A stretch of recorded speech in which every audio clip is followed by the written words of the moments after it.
Amados hermanos, donde el Señor ha de reparar nuestros problemas. Esos problemas matrimoniales hay que ponerlos en las manos de Dios.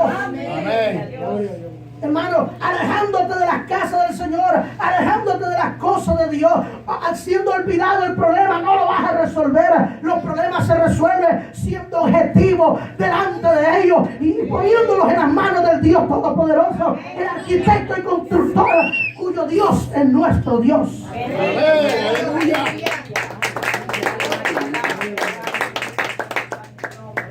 Pero a veces la gente no quiere que se arregle el problema matrimonial. Preferimos seguir camas separadas, como dice la alabanza. Ay, ahora empezó a picar el mensaje, ¿o qué? Como que le cayó la salsita a los tacos ya, ¿verdad? Sí, porque a veces, hermanos, somos rebeldes. No queremos que Dios trate con nuestro matrimonio. No queremos que Dios trate en nuestro hogar. Endurecemos la cerviz delante de Dios.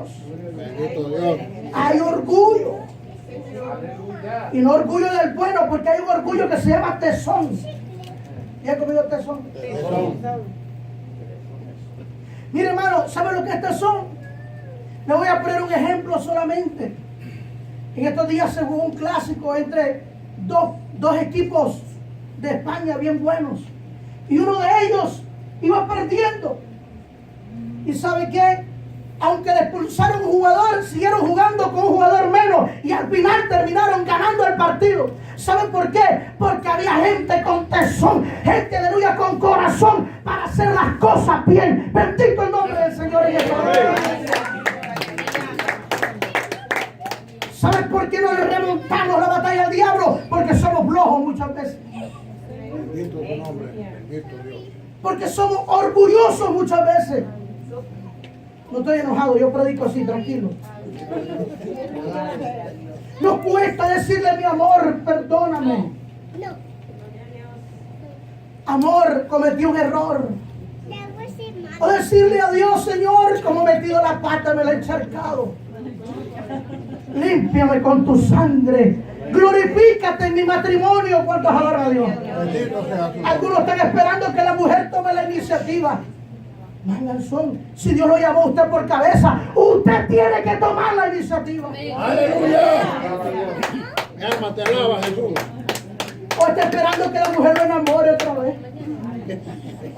Mire, hermano, qué cosa más diabólica. El hombre tiene que ir y reconocer, porque la Biblia dice que cuando el hombre tiene problemas con la mujer, las oraciones son estorbadas en el cielo. Yo no quiero estorbo en mi oración. A mí me gusta que cuando le pido algo a Dios, se dé. Y en este altar, esta tarde, yo vi la mano de Dios hoy en mi vida. Aquí en esta...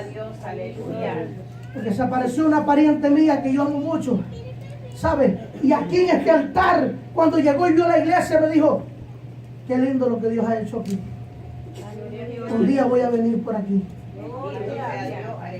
¿Sabe, amado? Dios es un Dios grande y Dios quiere reparar los errores que usted y yo hemos cometido. Pero cuando andemos con el orgullito o el orgullote, Dios no puede hacer nada a causa de nuestros hogares, a causa de nuestros problemas, a causa de nuestros matrimonios. Pero cuando hay 2 o 3 en su nombre que se ponen de acuerdo, cuando hay 2 o 3 suplicando, la Biblia dice que Él lo hará.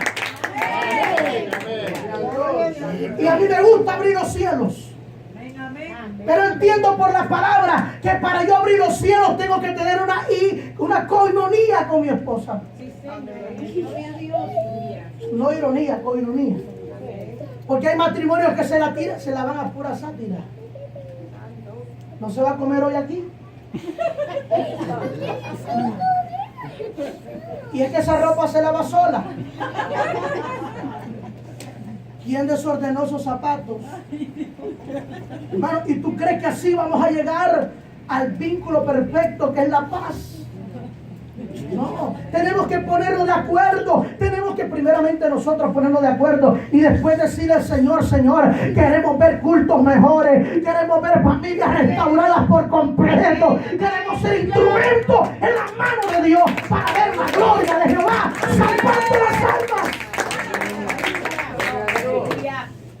día, hermano, en vez de estar salvando las almas, están tirándose zapatos uno con otro. Y el que no lo alaba le cayó. Ay, ay, ay. Sí, hermano. Drenamos tanta fuerza a veces de mensajes para la familia. A veces drenamos tanta fuerza perdiendo tiempo discutiendo por cosas que la Biblia llama necia. Antes de ponernos en acuerdo y decir, mira mi amor, qué lindo, qué chévere que está caminando el lugar. Mira, ahora tenemos que ir donde la vecina a decirle que Cristo salva, que Cristo liberta, a decirle que Cristo viene pronto, a decirle que el fin se acerca, a decirle que Dios hace milagros. Pero cuando uno de los dos es el que jala el buey, la carreta, mejor dicho, mire hermano, la otra lo ve de ridículo, o el otro la ve de ridícula a ella. ¿Se da cuenta? ¿Por qué? Porque no hay... ¿Será que Dios tiene que reparar nuestros hogares? Pregunto, ¿será que Dios tiene que reparar nuestra comunicación familiar? Amén. ¿Para qué querías una casa tan grande si ahora cada uno come en un cuarto diferente? ¿Para qué le pides a Dios tanta comodidad si ahora que tienes comodidad cuando menos quieres servir al Señor? Pero qué lindo cuando nosotros, amados, entramos en la coinonía con nuestro ser querido y le decimos, Señor, arregla este ministerio, arregla mi casa, arregla esto, arregla lo otro. El Señor lo hará. ¿Cuántos dicen amén en esta hora? ¿Cuántos creen simplemente que Dios lo hace? ¿Sabe, amados hermanos,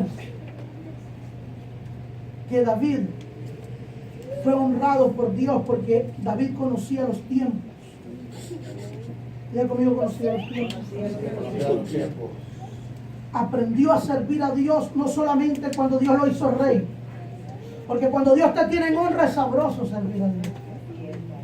¿Verdad que sí? Amén. ¿Sabes cuándo hay que servir a Dios? Cuando todavía Dios no nos ha puesto en honra. Amén. Gloria a Dios. Amén. Qué lindo cuando tú empiezas a servir a Dios. Aleluya, cuando estás abajo, tú empiezas a respetar la voluntad de Dios. Hay gente que dice, si yo no soy líder, ¿para qué no voy a pelear con la mujer?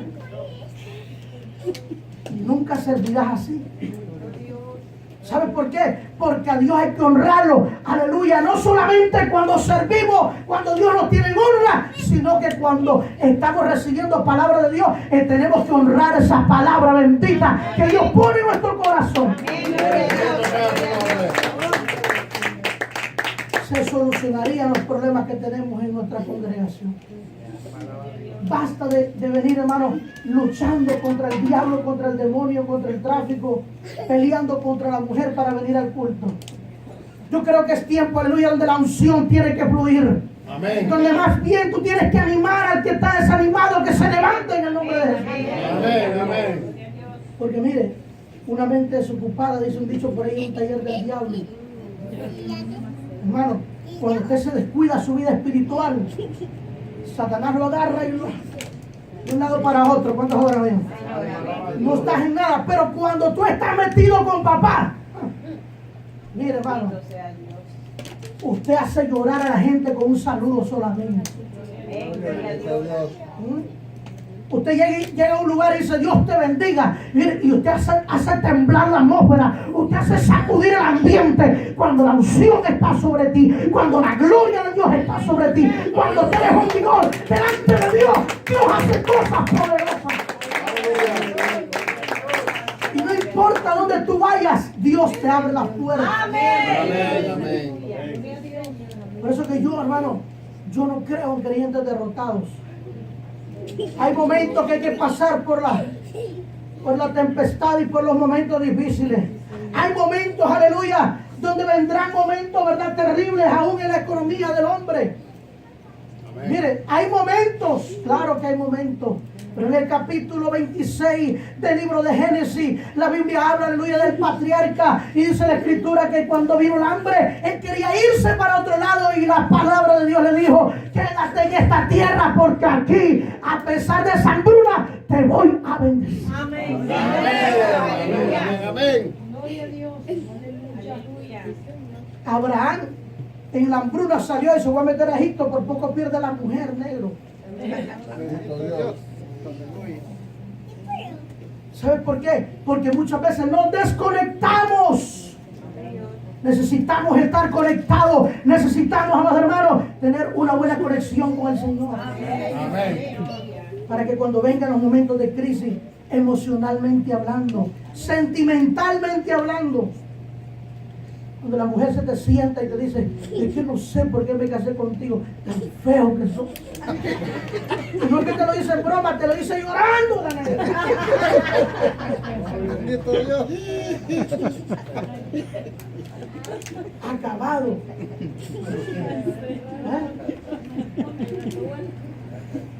Yo no sé cómo me voy a meter contigo. De verdad que el enemigo me engañó. Pero qué lindo, más hermano, que Dios, mira, te voy a decir una cosa.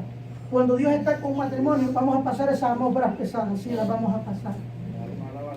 Pero en medio de esa atmósfera aparecerá el Hijo del Hombre. En medio del peor fuego en el que tú te encuentres, aparecerá uno semejante a los dioses y te librará. Como le dijo el Señor a Jacob en el libro de Isaías, te libraré del fuego y te libraré del agua. Amén. Hay gente que el agua le está llegando al cuello. Hay gente que ya el fuego le está quemando las pestañas. Pero te traigo noticia. El Señor dice, yo estaré contigo en medio de la prueba, en medio del agua y del fuego. Yo seré tu Dios. Yo te ayudaré. Te sostengo de tu mano derecha y te digo, no temas. Bendito Dios. Hay palabra de Dios para usted. Amén, amén, amén. El Señor quiere bendecirnos. Amén. En medio de la peor circunstancia, Dios siempre nos quiere bendecir. Amén. Pero me quedé en el punto número 4. Dios honró a David por cuanto David aprendió a servir a Dios desde abajo. Amén. Amén.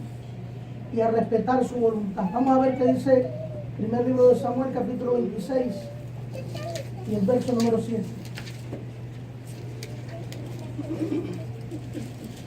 Gloria al Señor. David pues y Abisai fueron de noche al ejército. Y aquí que Saúl estaba tendido durmiendo en el campamento y su lanza clavada en la tierra en su cabecera.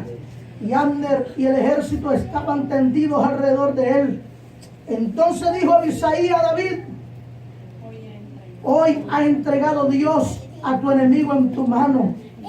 Ahora pues, déjame que le hiera con la lanza y lo clavaré en la tierra de un golpe. Y no le daré segundo golpe. Y David respondió a Abisai, no lo mates, no le mates, porque ¿quién extenderá su mano contra el ungido de Jehová? Y será inocente. Bendito. Dijo además David, vive Jehová, que si Jehová lo hiriere, o a su día llegue para que muera, o descendiendo en batalla fresca, guárdeme Jehová de extender mi mano contra el ungido de Jehová. Pero toma ahora la lanza que está en su cabecera y la vasija de agua y vámonos. David no huyó porque era un cobarde. ¿Sabe? David estuvo donde estaba Saúl descansando.